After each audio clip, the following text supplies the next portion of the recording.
லட்டு பண்ணுறதுக்கு என்னென்ன பொருட்கள் வேணும் அப்படின்னு பார்க்கலாம். வறுத்த தேங்காய் 1 கப் அளவு எடுத்துக்கோங்க. கோகனட் பவுடர் ஒரு 3 ஸ்பூன் எடுத்துக்கோங்க. இது நமக்கு மார்க்கெட்டில் இல்லைன்னா ஆன்லைனில் அவைலபிள் தான், வாங்கிக்கோங்க.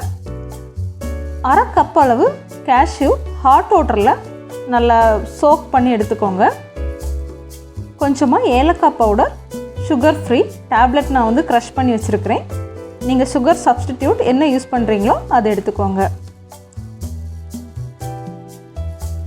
தென் ஆல்மண்ட் மில்க். ஆல்மண்ட் மில்க் எப்படி பண்ணணும் அப்படிங்கிறது ஏற்கனவே நம்மளோட சேனலில் இருக்குது, அதை பார்த்துக்கோங்க.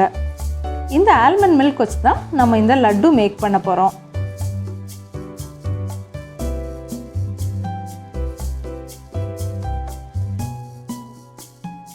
பேனை ஹீட் பண்ணிக்கோங்க. இப்போ ஆல்மண்ட் மில்க் சேர்த்துக்கலாம். ஆல்மண்ட் மில்க் நல்லா திக்காக இருக்கணும். வாட்டரியாக இருந்துச்சுன்னா அந்த லட்டு பிடிக்கிறதுக்கு கஷ்டமாக இருக்கும். தென் நமக்கு நிறைய டைமும் ஆகும். இப்போது இந்த மில்கை நல்லா காய்ச்சி திக்காகிறது அளவு எடுத்துக்கோங்க. ஆல்ரெடி நம்மளோட சேனலில் மல்டி நட்ஸ் யூஸ் பண்ணி எப்படி லட்டு பண்ணணும் அப்படிங்கிற வீடியோ இருக்குது. நீங்கள் அதையுமே பார்க்கலன்னா பார்த்துக்கோங்க.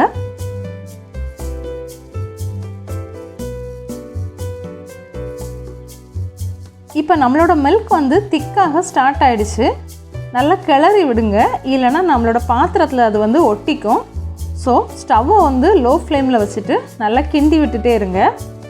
கூடவே சுகர் ஃப்ரீயும் ஏலக்காவும் சேர்த்துக்கோங்க. நீங்கள் இது வரைக்கும் நம்மளோட சேனலை சப்ஸ்கிரைப் பண்ணலைன்னா keto diabetic and weight loss clinic அப்படிங்கிற நம்மளோட சேனலை வந்து சப்ஸ்கிரைப் பண்ணிக்கோங்க. கூடவே அந்த பெல் பட்டனையும் ஆன் பண்ணி ஆல் அப்படிங்கிற ஆப்ஷனில் வைங்க. அப்போ தான் நான் நியூவாக வீடியோ போடும்போது இமீடியட்டாக உங்களுக்கு நோட்டிஃபிகேஷன் வரும். இப்போ நம்ம எடுத்து வச்சுருக்கிற அந்த வறுத்த கோகனட்டை வந்து இந்த மிக்ஸ் கூட சேர்த்துக்கலாம்.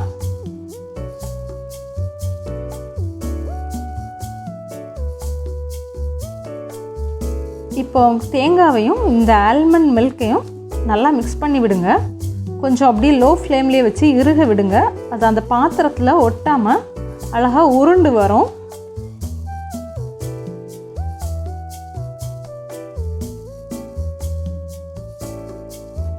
இதுக்கு கூட அடிஷ்னலாக நீங்கள் கீ இல்லைன்னா பட்டர் கூட சேர்த்துக்கலாம். அந்த டேஸ்ட் வந்து உங்களுக்கு நல்லாயிருக்கும். இப்போ இதை அப்படியே கொஞ்சம் கூலாக விடுங்க. கூலான உடனே ஒரு கேஷ்யூ உள்ளே வச்சு அதை ரவுண்டாக லட்டு மாதிரி உருட்டிக்கோங்க.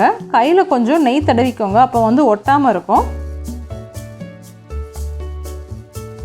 உருட்டின லட்டுவை கோகனட் ஃப்ளாரில் மிக்ஸ் பண்ணி இன்னொரு தடவை உருட்டிக்கோங்க.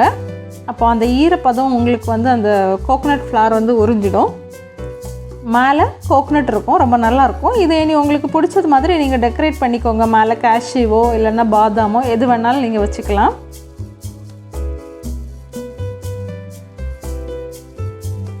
ரொம்ப டேஸ்டியான லட்டு இது. நீங்கள் வந்து ஃப்ரிட்ஜில் வந்து ஸ்டோர் பண்ணி வச்சுட்டு கூட சாப்பிடலாம். இந்த வீடியோ பிடிச்சிருந்ததுன்னா நீங்கள் லைக் பண்ணுங்கள், ஷேர் பண்ணுங்கள், கமெண்ட் பண்ணுங்கள். தேங்க்யூ.